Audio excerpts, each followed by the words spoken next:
Thanks again, you guys, for doing this. Just to start, I know, Kevin, I just want to talk to you because I think all the info that you have, that you share, is really amazing and really, honest and truthful, and you always back up everything that you have to say. And I feel like the two of you together, though, have this like synergy of information. So I think whatever you have to say, Marina, I would love for you to kind of put your spin on it, or also what you think. Yeah, go by the questions, and Kevin is my armor. Anything happens, it's punches I see around. I've been quiet, and Kevin is I guess the thing I mainly got interested in interviewing you, Kevin, is that you have like, the science background or this information that is super interesting that just kind of fell into your lap in a way. And and you also have like amazing ways to discern information that I feel like a lot of the public doesn't really understand. And I feel like you have a great way of like intellectualizing it, but it's also very grounded and factful, and like you back up everything. So I guess we can start there. I mean, I would love to know your basic thoughts on what you feel like is happening in the world and what your information means to you, and what you think can benefit others in knowing it. And then Marina can kind of fill in the gaps, and I can keep it going with like questions, or kind of keeping the information a little bit more accessible to people that maybe don't know the language that you guys speak about sometimes. So the language itself is self-evolving. This is basically attempting to describe smell to somebody else that doesn't have a nose or has never smelled that scent.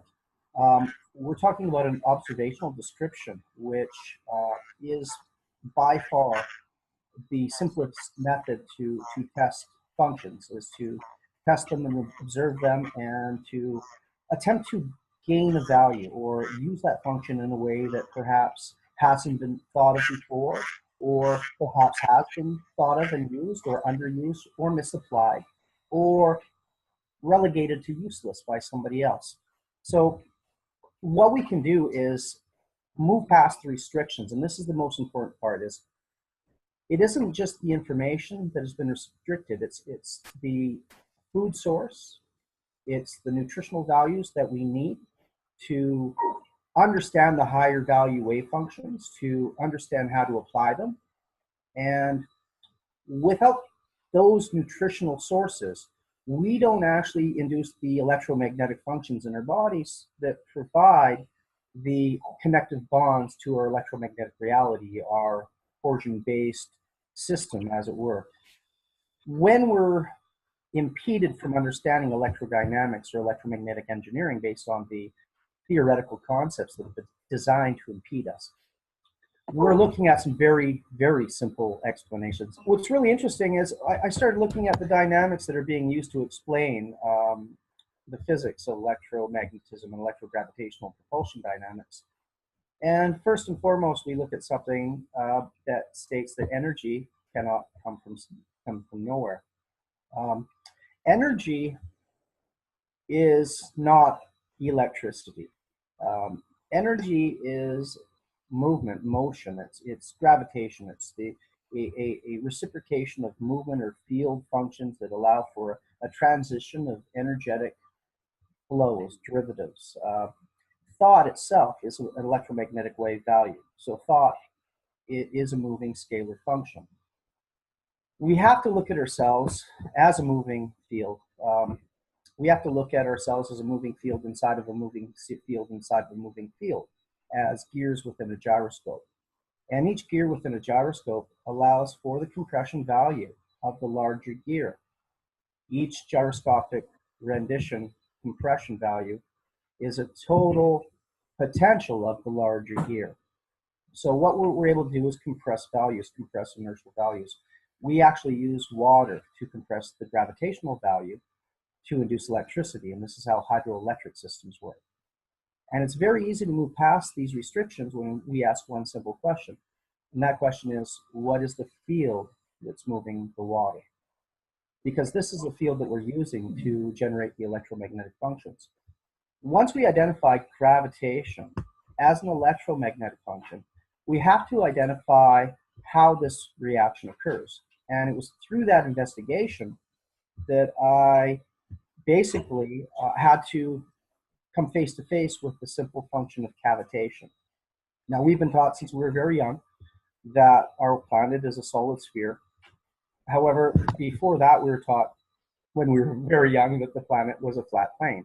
So we have these two divergent opinions, and now we have a lot of flat earth people that are arguing now, and their argumentation is very, very simple. It's based on the fact that the current model cannot be sustained. It doesn't make their value any more applicable or any more real. However, reality is how we observe it. If we choose to accept something as that, that's how we're going to see it. We're going to ignore all the other values. And that's called cognitive dissonance. And this is basically what we're living in today. We're living in a false education system, being poisoned by bad food, by toxic materials. And it's not enough with petroleum byproducts we're breathing and drinking and eating daily. There's this chemical overture that's now in the clouds, these nonstop cloud dispersals, this atmospheric aerosol campaign that's been conducted clandestinely, and now basically it's been declassified and it's being discussed as an atmospheric aerosol project, strategic atmospheric, whatever their strategy is. All of this really makes me confront a lot of the people that are backing Trump and backing Q and backing this new revolution of thought and ideology. The simple things that we can observe will show us the truth. And the truth that I see is that these campaigns are being maintained and continued. And I work in agriculture. I work with a lot of agricultural professionals. We make some incredible products here that enhance not just human cellular dynamics, but plants, the acceleration value in plant growing plants, and in yields and in quality and mineralization. But when I work with a lot of these analysts, what they're doing is they're testing the soil here, and the soil is coming up from 1,500 to 1,800 parts per million aluminum. And this is higher levels than we use in our fertilizers in horticulture. In aeroponic NFT flood and drain systems, we run at about 1,000 parts per million of fertilizer that we're adding to the water. So this is 1.5 times that now occurring through these atmospheric aerosol programs. So our ground, our food, not just our bodies and our mind, but our entire ecosystem is being contaminated with these nanoparticles that are bonded to other materials that are basically coupling inside our body, creating electromagnetic bonds when they're introduced into the brainwave reactions of our bodies by electrical fields. These materials start to come together and bond, like nanotech, and they couple. And Morgellons disease is a part of this. It's a part of absorbing materials and how these materials couple into strands in the body and form into these long strings of plastics and metals and composites that people see pulling out of their bodies. And it's incredible to see and to follow this to these military programs. We have to ask ourselves, why is this happening? And it's in plain print. I mean, the UN agendas have been printed out. We understand, if we can read and understand the terminology they're using, they are discussing depopulation openly. And they are moving into utilizing the Codex Alimentarius as a perfect example, where it promotes the production and use of non-organic materials in place of organic materials, and pesticides as registered organic materials, so that we can begin consuming these chemical pesticides and materials and toxins. And then we can begin to rebuild our bodies and our brainwaves based on the algorithms associated with those materials, which will affect our methods of thinking. It affects the way that our brain splits and inverts the electrogravitational field around it, because that's what our brain does. It has two opposing hemispheres spinning. And when these fields collide, they create an electromagnetic square force reaction. Now, these induce the electrical fields in our bodies. They're a very, very simple system that we can actually test by building toroidal, bitoroidal inductive resonating coils. Basically, they're built and designed the same way that cells and planets cavitate. They're built on two polar fields, two geometrical perspectives that, when put in a circle and opposing, they end up correlating into each system, where the back EMF of one coil doesn't slam into the other one. It actually feeds the opposing coil and accelerates it as an electromagnetic wheel. And this is what Nikola Tesla tried to explain as vacuum-induced mechanics. This works like a water siphon does. It works through the electrogravitational induced cavitation, which allows for a field or flux or movement It's basically an electromagnetic field is trying to get to the center point where the inductive cavitation is occurring, because that's where two fields collide and refract. When two fields collide and refract, it's like a pendulum changing direction. It's hanging momentarily stationary, which is what the term 0 point refers to. But it's also the term referring to an electrostatic function. Static referring to stationary. When two magnetic fields collide and bounce off each other, they are momentarily electrostationary, which induces a polar field ambiguation around it, because the membrane that we travel through is not empty. We travel through space, but space is not an empty hole. It is not vacuum. Vacuum attracts. The planets are pushing off of each other. They're creating a torsion-based flux, the same way hydrodynamic reactions occur if we move through water. So we can start to look at space in the same mechanics that we identify water with. However, we can remove the oxygen molecule because there hasn't been an oxide bond created through the collision of two hydrogens.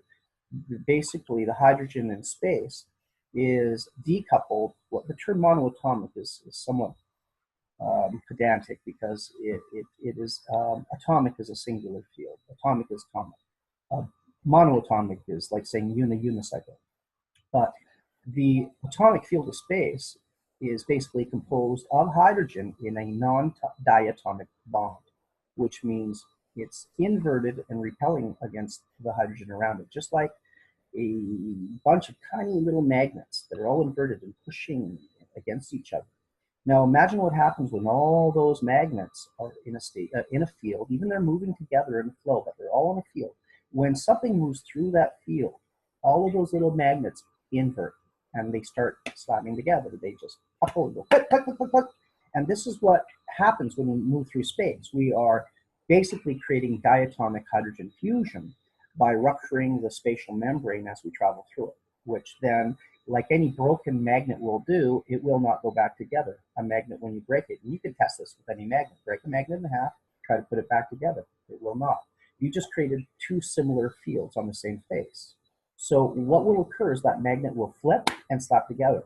And it will slap together with an accelerated value of its attractive polar fields, which is a square of force reaction, which is exactly applied to F equals mv squared or E equals mc squared. Because these are derivatives, these are basically descriptions of polar field initiations, because the E in that equation doesn't represent energy, it represents electricity. This was a mathematical formula that was discovered by a fellow named Henri Poincaré. And Henri Poincaré was working in Doppler refraction. He was pulsing magnetic fields. Basically, he was creating AC-induced reactions using DC field, DC power. He was pulsing that power, and he was pulsing an electromagnetic field into another electromagnetic field, creating refraction. And this is how Doppler refraction was used to basically create the radar systems that are used today and the microwave systems that Nikola Tesla helped develop. Because Nikola Tesla's AC system was the same corresponding reaction. If you create a magnetic bubble, an existing bubble, inside of another one, and then you collapse this bubble, the field that you've expanded, well, it's just like the broken magnet. You've made a North Pole all the way around it. Well, it won't go back together like that. What it does is it twists and slams back together with the same square of force reaction that we see in an inertial value of, say, picking up a rock and throwing. We have the mass times its velocity as a compression. And that compression, when you have two opposing fields, it creates a six-field refraction. The six-field refraction basically corresponds to our six fields of movement. We're not moving in 3 dimensions. This is not a 3-dimensional reality. 3 dimensions is actually still plasma state. It's like water, H2O in a gas. H2O is not water. H2O is a gaseous state. H2O will couple into H4O2, and then it becomes water. Then it becomes a material state as a 6-field molecular structure. However, with a 3-dimensional structure, we're basically trying to see a box from one side, and the physical structure of that box will not support itself based on one field of view. That does not correspond to the geometric structure of the box. So We look at a box, we see three sides. We change the angle, we shift it. All we can see from any perspective is three sides of that box. And this is how they've come up with this corresponding three-dimensional reality. We have to understand dark matter as the other three sides of the box. When you flip one side into the light view, you are now no longer able to see the opposing value. And this allows us to understand E equals mc squared as electricity, and the corresponding back EMF of that equal and opposite value as F equals mv squared, which is what we use for inertia. They call it force equals mass times acceleration, but acceleration isn't a mathematical value. It's a changing term. It's a change in velocity. In order to mathematically extract a polar reference, a physical force value from that, we have to have a set reference velocity. We are in a moving field, and yet the mathematics used creates the idea that we're stationary. That doesn't work. And it doesn't correspond to all of the field reactions that we can use and sustain that gravity basically provides for us. So once we get past those barriers, we can get right into the simplified manner of applying it. Have a book on that? Something? I gotta write. I'm too busy building right now to sit down with a pen, and basically I'm going to have to take 50 or 60 articles that I wrote and start breaking them down into chapters, because rather than but I will put it in chapters, because all that is fundamental information, and then we'll be able to, people will be able to study. Or if you do classes of teaching in front of a whiteboard from your place, for example, the way I started, because I realized when they were downloading the information, the only way people start really understanding when I end up in front of a whiteboard and start explaining step by step. This is the only time they got it. Well, this is why I've actually liked engaging in Facebook, because I can show corresponding values, I can show PDFs, I can show schematics, photos, mechanical devices. I can show Hubble telescope pictures overlaid with cellular photos, and basically show the structure and how the structure is basically unified. It's all following the same field of force, the same motion, the same gyroscopic inertia. It's awesome when you can do that. Or, as easy to understand as a moving river, and as complicated as every molecule in that river. So the dialogue does not express the force function. It's now about teaching the force function with simple mechanical devices that remove the dialogue, that remove the terms. I mean, I can talk about electrogravitational torsion-based scalar functions, scalar interferometry, and all of these things, but people go, what? But you know what they said? And they said to me since the beginning, and they wanted me to tell you this, it doesn't matter about the argument. The whole thing is to get the information out, and the right people will come into your reality, and they will find you in your platform because you're projecting that in your field. Because it's time for the change, and as you know, a lot of people take somebody else's work, or getting into greed and money, and not working on the projects, but they going into places so they can do talk and all the stuff. But in the meantime, we have to do the work, and that information has to be out there, because the right people, as they told me, is going to come in. The movement is going to happen not from governments, it will happen from the people itself. Yes. Well, what I'm trying to do is promote healthy, simple solutions that can't be restricted by government. It can't be restricted by corporations. Once you have this understanding, and once you can learn how to apply it effectively, you can't be controlled by these companies and corporations that simply want to use you as a wage slave. They want to use it as a corporate means for their profit. So this is basically taking the information and the technology that these corporations have classified or compartmentalized, and breaking this down into a usable value that starts at their food source, starts at food production, starts with healing minds and bodies. Because let me tell you, you don't want to give this technology to people that are fighting and arguing and bitching about things that don't even exist. You don't want that. You don't want to move into that sick-minded mentality and give unlimited energetic potential to people that watch football. You don't. Oh, I totally agree about that. We don't want another. I think the system, the way they were telling me was that right now is kind of battle going on. and that we have the slightest idea the vast amount of help that we are getting. And they said that within 3 years, you're gonna see people gonna see everything in their face. Everything is gonna escalate to such an extent that there's no longer you'll be able to deny who is doing what. And I think they're turning, people are saying, no, this is political, but it's not political, because from every level of government or system, you have people that are in the negative and in the positive. And for us to point fingers to a specific party or to a specific person, you don't know their situation. So they told me, sit back and stay on the frequency vibration of giving, sharing, and what we're doing right now, awakening.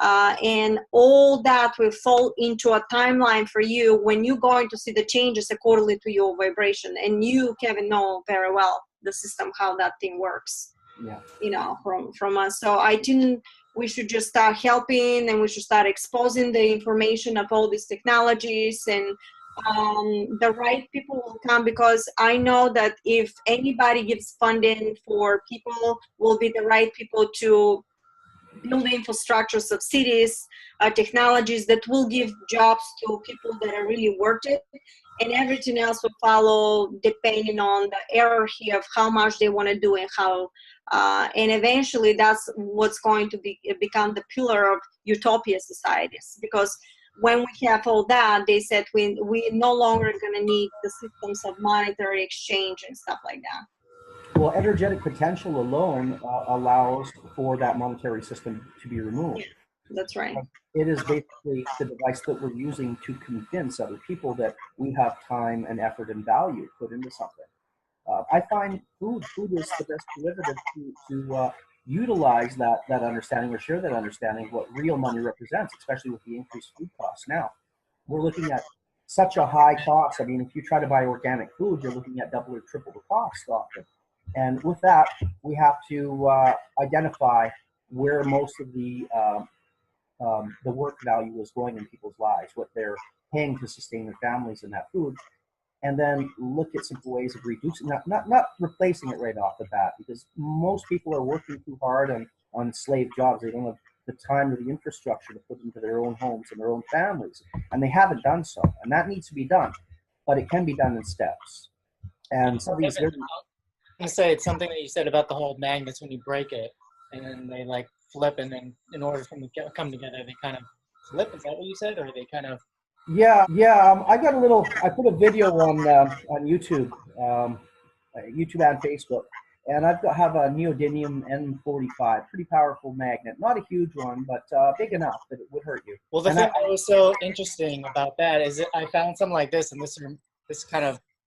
Can you see it, or is it backwards? No, that's exactly what we talk about with the infinity. With infinity, the symbol itself represents what bitoroidal induction is. It's putting two opposing fields in two opposing perspectives so that they accelerate each other rather than impeding them. And this is what I learned in that dream that I was telling you about when Marina came on, was that when I got in front of that the boards there and I was able to see into them, I was able to see that geometry in an atomic perspective, and I was able to see it from the inside of a water molecule. I could see both sides through the middle. And it was from that I could expand that into understanding how our solar system works and how we only see basically half of our solar system. I mean, it's the same as the box. And this is where this entire Nibiru system, that all that conversation, Nemesis, all of this is basically an ancient description of how these fields collide, and how when moving fields move apart, they become invisible, and then when they start coming back together, the compression field of the other force allows us to see it. It's a magnetic compression field that allows us to basically see matter. It's a type of radar. This is how they got to the technology we're at today, is learning about these compression fields as magnetism through gravity, and then learning how these gravitational fields communicate with each other. Because we have to understand every atom is communicating with every molecule. A great representation is pulling a cup of water out of the ocean. Every single molecule in that ocean just moved. You move the entire ocean. Minutely, yes, but you actually created a hole, and an ocean had to fill that hole. So the same reaction applies to us moving through space. As we move through space, we create a vacuum, and that vacuum splits and folds around us. And when it splits and folds around us, it can't go back together because it has the same magnetic polarity. We just split a magnetic wave, and that twists and slams together with this attractive value, which is a square of force reaction. They say that energy can't come from nowhere. Energy is undefined, and nowhere does not exist. Energy is matter, and matter is energy. Once we start discussing electricity, we're talking about something different. We're talking about electrostatic reactions, stationary. Basically, about breaking our motion, breaking our inertia, and creating a reaction based on that breaking system, either heat or light or motion. You mean basically we causing something intentionally to happen and is making that inertia? Is that what you mean? Well, if we're on a bike, we're on a bicycle, and you put a little wheel against the bigger wheel as it's running, that little wheel spins, and it also gets hot. But it's also breaking the larger wheel minutely. And this is what we're trying to do. We're trying to break our inertia. But it's like pulling that cup of water out of the ocean. If we pull some of the magnetic inertia out of our planetary motion, it pulls it out of our solar system, which pulls it out of our galactic motion, which pulls it out of the universal motion. Yeah, because they were just saying when you were explaining this, why not work with it? Why it has to be destroyed? You have to find the proper reactions in order those two systems to not to collide by destroying each other, by working with each other. And this is in the nanomaterial, if you read the nanomaterial. And then they can accelerate each other, which is wonderful. So what happened is Nikola Tesla figured all this stuff out. He started patenting all this stuff out, and he started building devices that worked, and they were great. He built a car that ran itself. He didn't go into mass engineering. He didn't sell these ideas off to corporations, but he built a lot of things himself. And he tested these ideas, and he made them work. And he was expecting other people to move into this with this interest and this expansive knowledge and understanding. But what happened was Albert Einstein stole some information from the patent office, and then he became famous through this very, very simple stolen explanation that Henri Poincaré developed, and Einstein had it in his patent office, rewrote it with his wife, and then repatented it as relativity. But when Einstein had a meeting with Nikola Tesla, and Nikola Tesla just started discussing these functions, these field reactions with Einstein, Einstein didn't know anything about them. And that made Tesla realize that none of the information that he was patenting was actually safe. He wasn't protecting any of it. People like Einstein and other people were basically hacking in the information, just like people hack in the servers now. They were going to the files and they were stealing all this information, and they were rewriting it or selling it outright to clandestine groups and organizations who were then utilizing it and building this because they had almost unlimited funds. So while the guys with no money have all these great ideas and start developing some of them, we have people in the shadows that want those ideas because they have the ability to mass produce them or test them and modify them, combine them with other ideas that they already have. And this is what's happened to the system is Tesla started inverting his patents. He started changing them physically. He started flipping coils and diodes inside of his systems so that the back EMF was no longer circulated in the transformers. You're right about that, Kevin, but what they said to me is absolutely not to worry because your material is for free and my material is for free. There you go. And it's usable and we can use it. Yeah, and they totally advised that in the name of the entire humanity, and they said that to me. Yeah. Never put your name into organization. Never get into a group. Always stay, in the center. Because this way you're not going to be persuaded because a lot of things are changing, and some people may start with a very nice stuff but can go into greed. Yeah. And so this is the reason why I always kept alone, no matter how challenging that is, because I knew that the right people were going to come accordingly to my vibration. And the next thing was like, they said, we are all watching you. Every scientist, every person that is doing the work that we do, or Billy, for example, his work, everybody is being watched and being tested. And when the right moment comes, they said the right people will be contacted to work in really in the name of humanity, because they have to match the frequency, vibration, consciousness level of these benevolent beings in order to continue helping humanity. Right now is a test, and they said that the fame and the glory will not be the criteria to anyone. So this is a test, and they basically, the weakest link is going basically aside. Well, time will basically allow us to learn from those mistakes, learn from those errors, and of course, create new ones in the process that we can learn from later.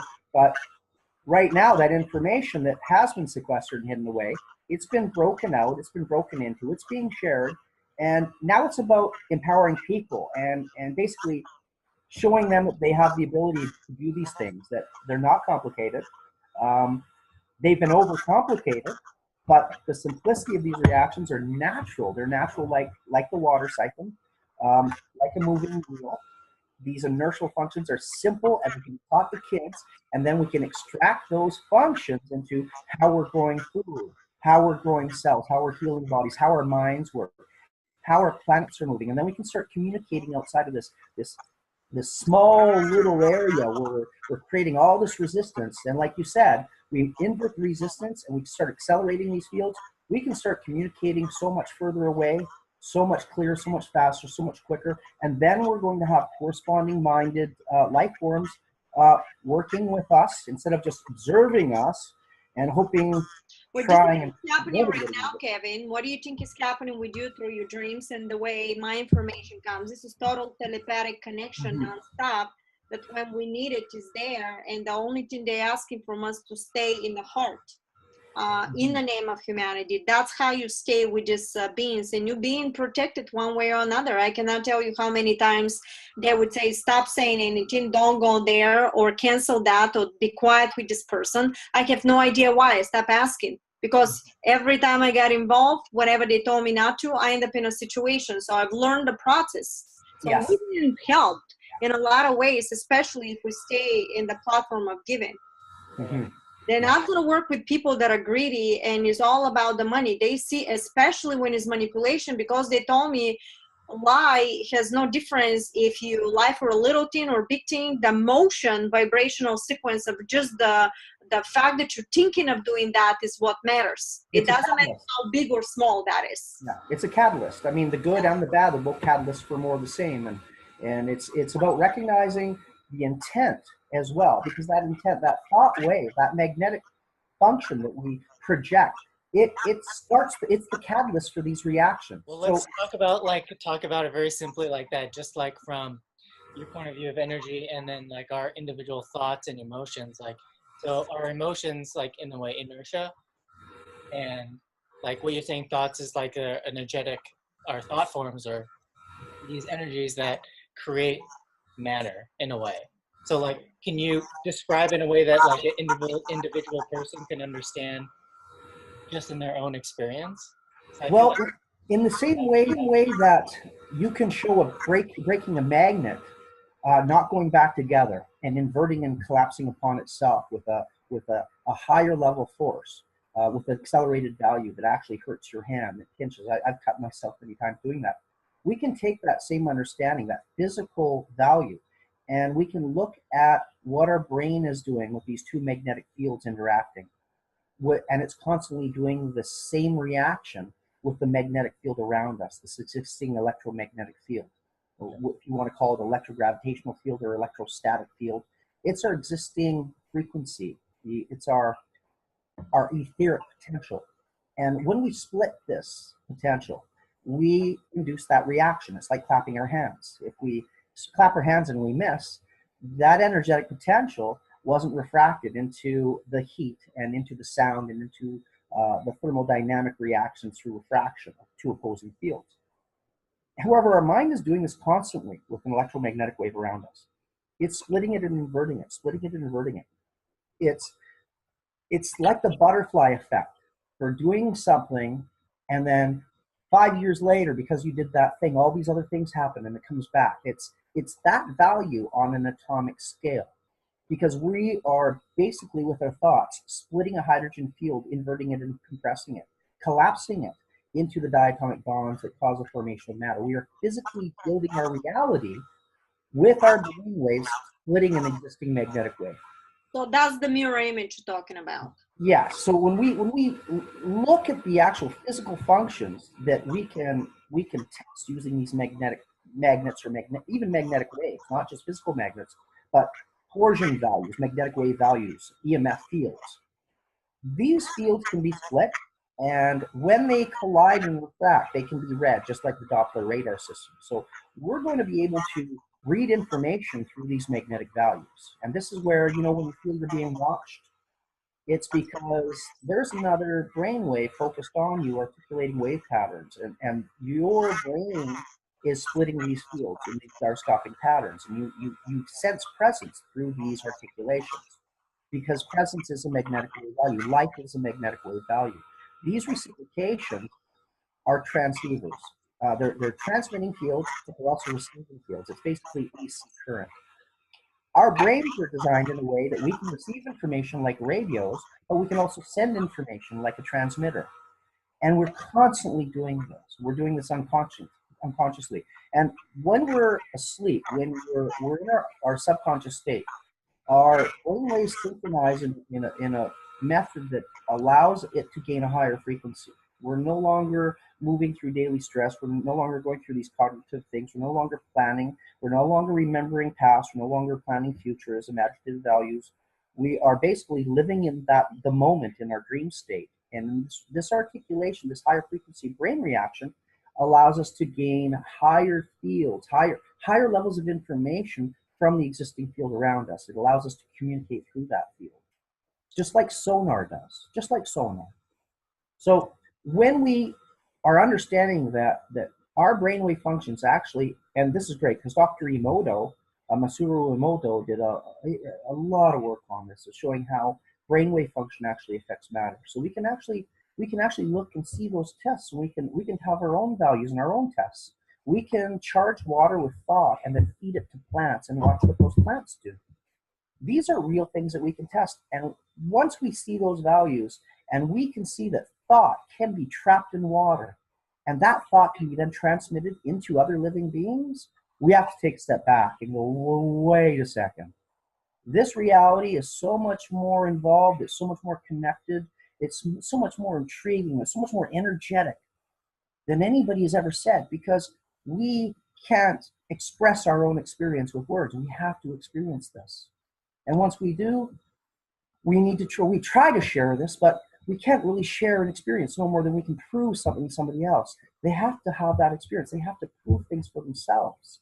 But with these values, we're given a pathway to share this, to allow other people to test and apply this, and then start to understand the structure that they can take out of this and apply to their own lives.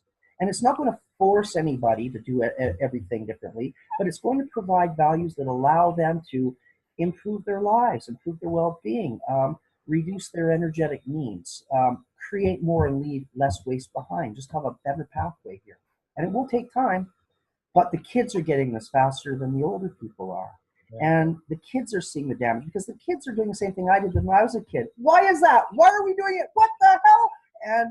And that's great, because with the answers for them, instead of saying, well, that's the way it's done, we can say, okay, this was done this way because this guy engineered it this way. And he didn't understand that you could also do it like this and like this and like this. So once we take the way it's done and we take ways it can be done and we start to compare those and test them, we build a new world here. And that's what the kids are for.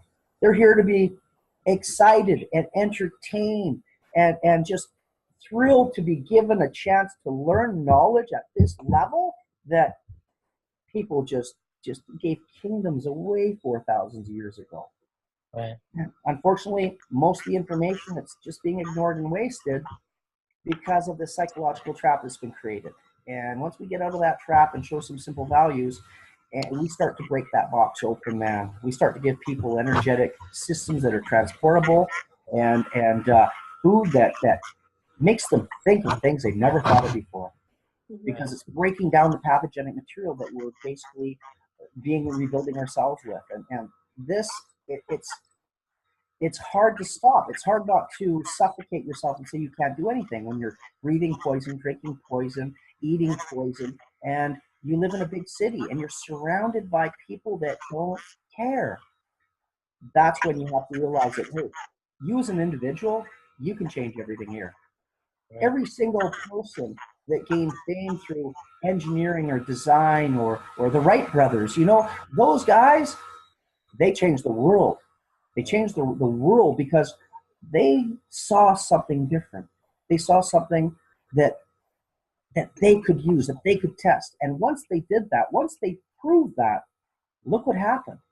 It wasn't the fact that it could have been done for thousands of years. It was the simple fact that people were told no. They were told no, and that was the end of it. And once two guys said yeah and then proved it, imagine what would happen if there was no camera. I mean, think about that invention, the video camera that filmed that event. Right. That was technology, because that is what shared the idea. It wasn't the plane. You know, it was that video camera that captured that event, and it shared that event in time all over the world. Right. So that's what we need to capture. We need to capture the potential of other people doing these things. And then we have a billion minds that can do it better or differently. Coexisting and working with each other.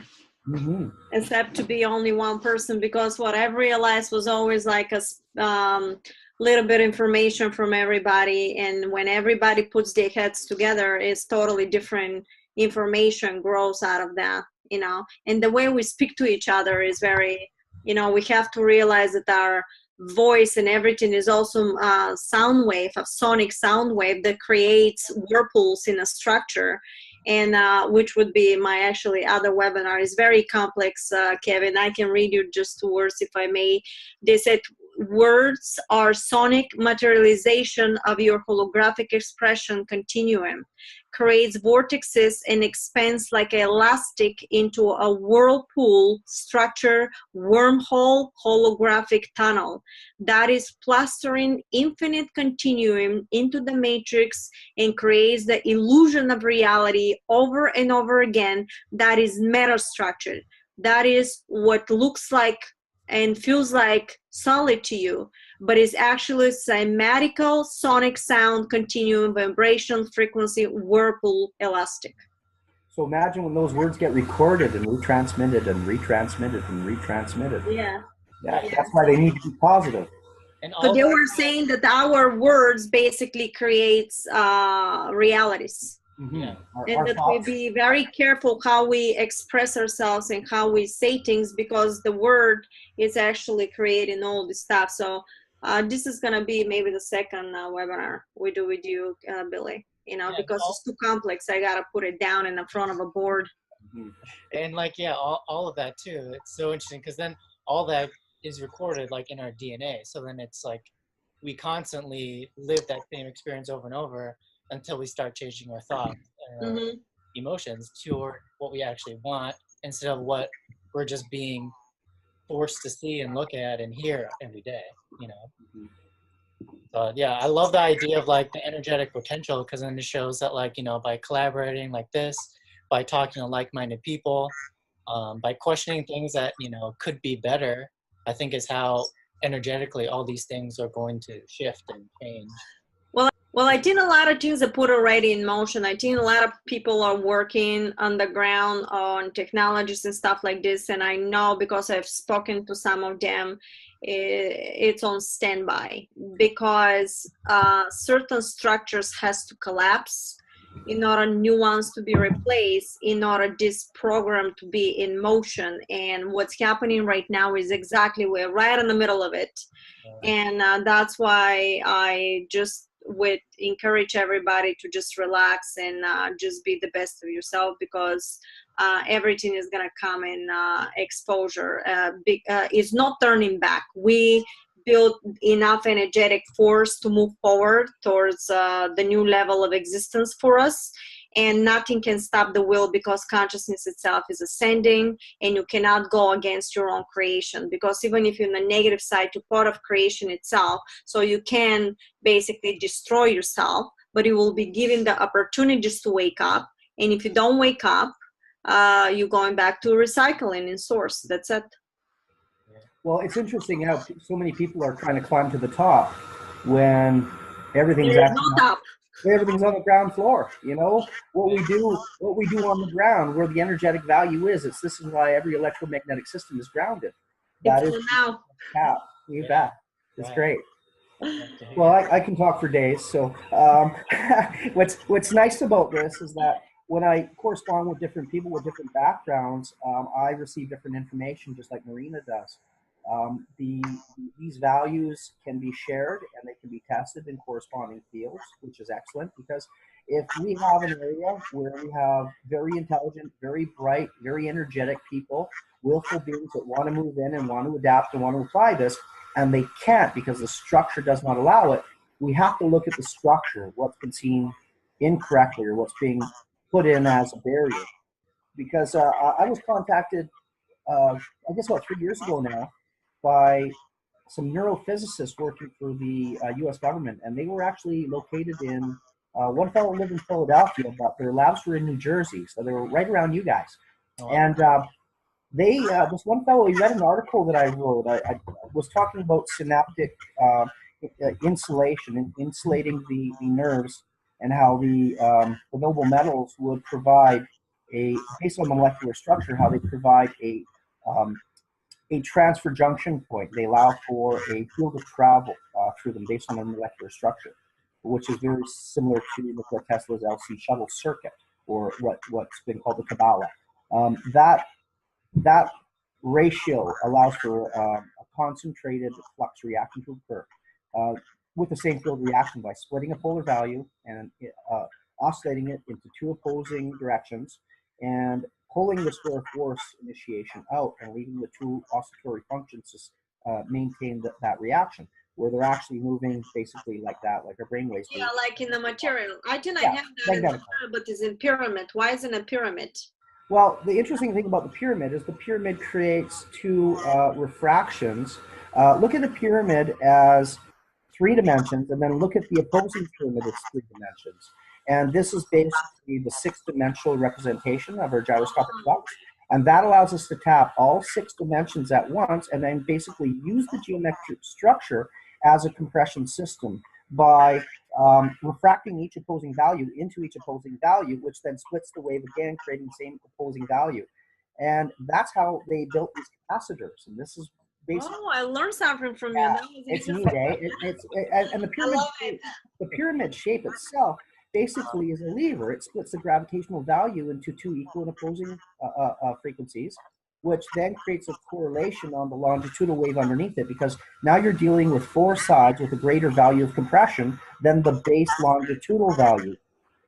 So you just change the surface area. You basically built a gravitational solar panel by changing the surface area of that area and creating 2 separate fields of force. One is the downward gravitational force in 4 dimensions, and one is the base longitudinal wave, which is going to now be not the same as the 4 sides. So now you have a movement or flux from low frequency to higher frequency, and then you have the geometry of that facility itself acting like a trap, and what they call an electron trap in some of these transformer systems. But I don't use the term electron, photon, ion, or graviton, because these are all terms representing the same function. But the pyramids were— I started playing with pyramid energy when I was a little kid, when I was 1980, Christmas '79, I believe. And we built a pyramid replica, and we started testing fruit under it because the fruit wouldn't rot. It would wrinkle a little bit, but it wouldn't rot or mold.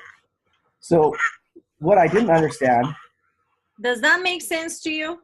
Yeah, that's 4 phases. I mean, basically— Because you were saying it was even more of that, because you were saying that we have to interact also with this. But we're interacting with multiple spin fields. But it was more than only this. It was more compact, maybe like 8 of them. Yeah, well, if we look at 6 fields of gyroscopic motion and 2 fields of polar magnetism, we're talking about 8 fields. I look at that as 8 fields of motion and 1 field of thought as the 9-dimension paradigm. But then watch this, what they're showing me right now, this becomes a 2 fields, like spinning in opposite directions. Okay, yeah. This spins in opposite direction, you know. and then you can add more than spinning and becoming very, very powerful spinning. Does that make sense? Yeah, it works on gyroscopic equilibrium because what you're building is electromagnetic gyroscopes, gravitational, almost vacuum torsion tunnels within a vacuum torsion tunnel. It was like a zero. They were showing me vacuum zero. Yeah, vacuum torsion tunnels. Yeah, right in the middle. They showing. When you create a gyroscope inside of a moving field, you're able to create in the axis of that polar field, it's pulling away because when you spin that, it pulls away. Gravity actually is a force of inertia away from the center. So when you spin something, it actually cavitates, which means it creates a zero field in the center. And that draws in the waves, the magnetic waves, which slam into that value. And then they refract. And they're showing energetic fields. They're not showing the matter stuff. They're showing energetic fields for you to make twin opposing energetic fields like this. That's right. And then spin it. Yeah. And that will create totally different structure. Yeah. I've got a diagram for the planet showing electrogravitational functions, whereas it's showing electrification on one value and gravitation on the opposing value is the same field. But it's that 6 field geometry you're showing. They were showing me 8 of them, 6 or 8 of them points, you know, and all that was spinning in opposite direction. But they told me you don't make that from matter, you make it from energetic field that is creating that shape, and then spin it in the opposite direction. And then in the middle, it was a 0 point, which for me is the vacuum. And then was creating a certain that's actually like elastic. It was showing like this. That's where the king's chamber is, right in that center vacuum of the pyramid. But see, if you make the physical system, you're actually developing both fields of the magnetic geometry as well. So if you build that 4-phase pyramidal system, you are building a 4-field negative and a 4-field positive magnetic phase interaction with that physical value. Because we're working from 2 polar perspectives, and each polar perspective is going to refract inside of those 4 fields, creating refraction of the opposing value, which makes it an 8-field reaction for sure. Because you're looking then what can we do with that? Well, that's basically electromagnetic regeneration. You can use that like a Reich device. I started looking into guys like Wilhelm Reich, who built an orgone accumulator, who used basically the same energetic fields that we get from the pyramidal activation into a, he built it using dielectric materials into a box. And he was able to create a higher frequency electromagnetic field inside of his box. So when people moved into that field and absorbed that field, they could actually heal their bodies. And this, of course, was attacked by the FDA, and he was in prison and killed in prison. But some of the work he did, work like Dr. Royal Reich, these energetic transmission fields followed the work that Tesla started doing later on in life when he moved into the more spiritual end of these electromagnetic reactions, because he started seeing the values being transmitted and changing not just cellular mutation, like a mutation. That feeding information into an existing system that allows that existing system to adapt to the information. So it's interesting because he was already so advanced when he tried to explain electromagnetic engineering. How do you move into the metaphysical, energetic, biological reactions pertaining to those? And even now it's so difficult. Even now you become ostracized when you start moving into explaining these reciprocating electromagnetic fields into anybody who has a restrictive information base. Yeah, they're now trying to control and protect what they learn rather than break it all down and disseminate it for the truth. Without looking into stuff, because I was talking to somebody that was so intelligent, and I know the person was very intelligent, and I downloaded information how through a specific frequency vibration, which I end up giving the code because I was given, how you can literally recharge the DNA in a higher frequency sound to 5th-dimensional structure. And it was told very nicely that this was way too advanced and stuff like that. But I'm saying, but why you saying is way too advanced? It was very nice and sounds true, but nobody was willing to, test it or something. Maybe they did, never told me anything about it.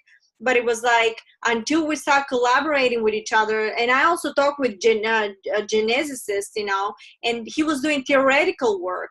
And I'm going, well, you're not going to do anything with the theoretical work. I'm giving you a specific code. Can you please plug in? You have the facility. And he was looking for $200,000 for testing. And I go, oh my God. And he said, with all due respect, if we keep doing this to each other, there will be no forward in your reality. Maybe in mine, but not in yours. Yeah. You know, so it was like, yeah. Trying to move into the information with Ormus into the medical field or even into veterinary medicine, the blockades are endless. However, I can treat my pets. I can treat myself very, very easily and very simply. Moving into this monetary control mechanism, which is what these structures are, it's not providing the forward values that I need, that I would feel good about.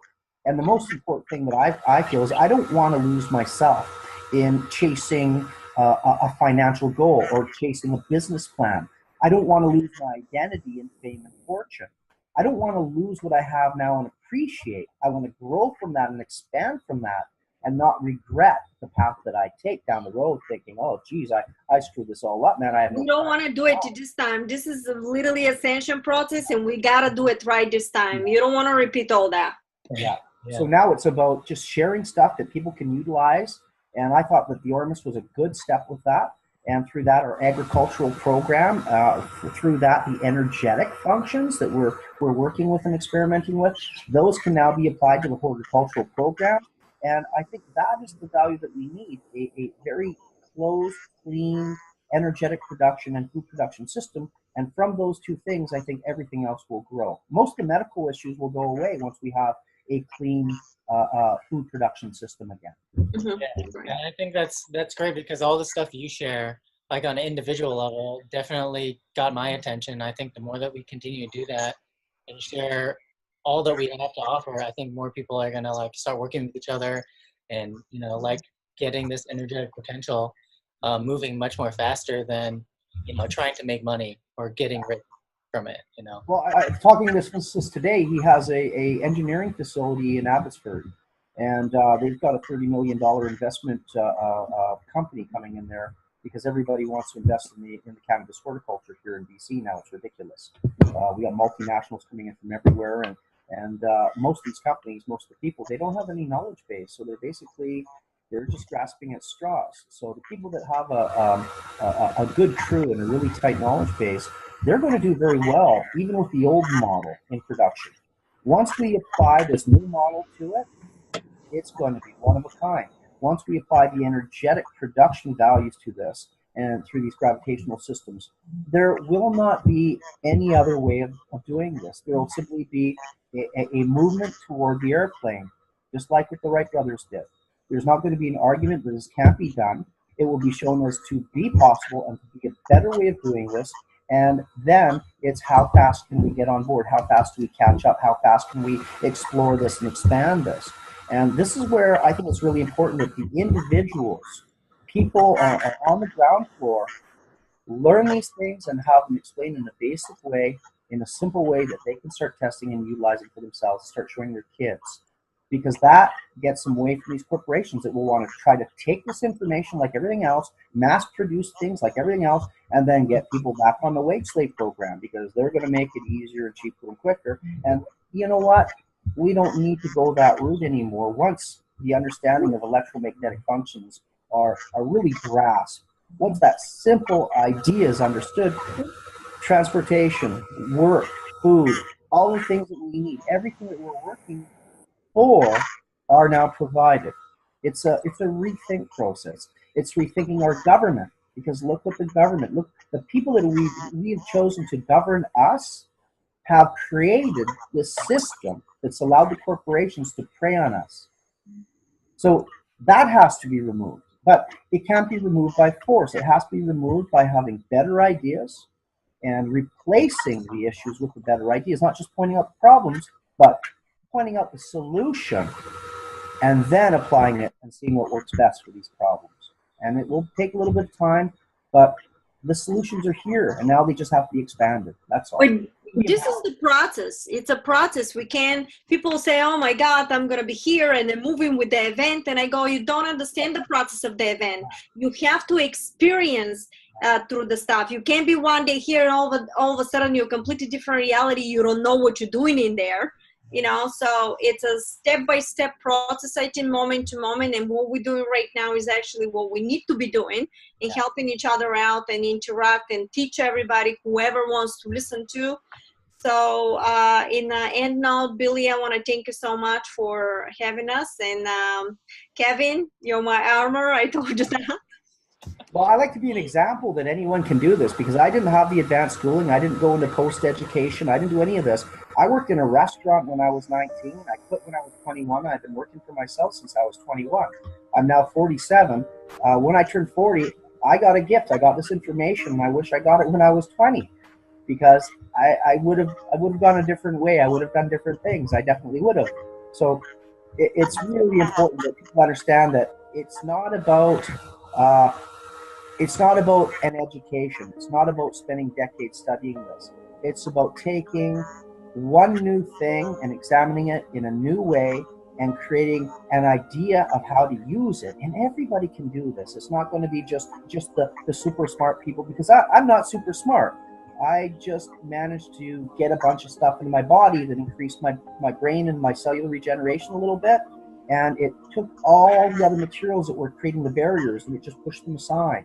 So people, when they can kind of learn that, you know, this is step by step. They can learn a little bit and they can use it to apply a little more learning. It's bit by bit every day, as Marina said.